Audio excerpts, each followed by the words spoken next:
तो वहीं केंद्र सरकार ने दिवाली पर देश भर के लाखों किसानों को एक बड़ी राहत दी है। केंद्रीय मंत्री अनुराग ठाकुर ने प्रेस कॉन्फ्रेंस की और इस आयोजन में कहा गया कि अनुराग खाद पर केंद्र सरकार एक भी रुपए नहीं बढ़ाएगी। इसके अलावा कृषि भूमि को सिंचाई योजनाओं से जोड़ा जाएगा। इसके अलावा एनबीएस के तहत किसानों को फर्टिलाइजर सब्सिडी दी जाएगी।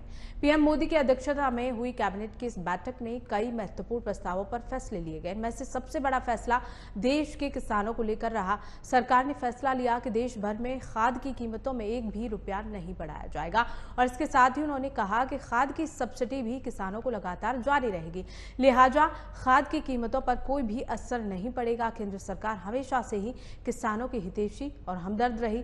उन्होंने कहा कि इंटरनेशनल मार्केट में खाद की कीमतें बढ़ गई हैं, लेकिन हमारे किसानों पर इसका जरा भी बोझ नहीं पड़ने दिया जाएगा। और साथ ही कहा कि अक्टूबर 2023 से लेकर अगले साल 31 मार्च तक किसानों को पूरी तरह सब्सिडी दी जाएगी। सुनिए।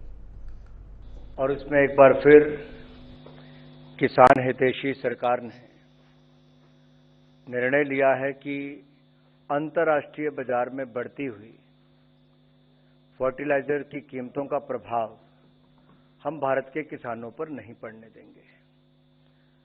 पहले भी उस दिशा में मदद की गई और पूर्व में भी आपने देखा होगा, जैसे अंतर्राष्ट्रीय बाजार में फर्टिलाइजर्स की कीमतें बढ़ी, कमी भी आई। ना हमने खाद और यूरिया की कमी आने दी और ना उनके दामों में बढ़ोतरी होने दी।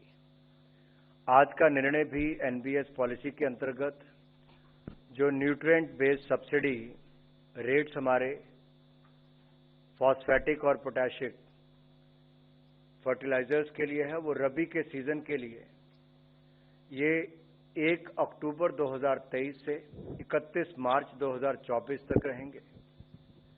आगामी रबी सीजन जो हमारा 2023-24 का है, उसके लिए नाइट्रोजन के लिए 47.2 रुपये प्रति किलो, फॉस्फोरस के लिए 20.82 रुपये प्रति किलो और पोटाश के लिए 2.38 रुपये प्रति किलो और सल्फर के लिए 1.99 रुपये प्रति किलो 1.89 रुपीज प्रति किलो सब्सिडी प्रदान की जाएगी।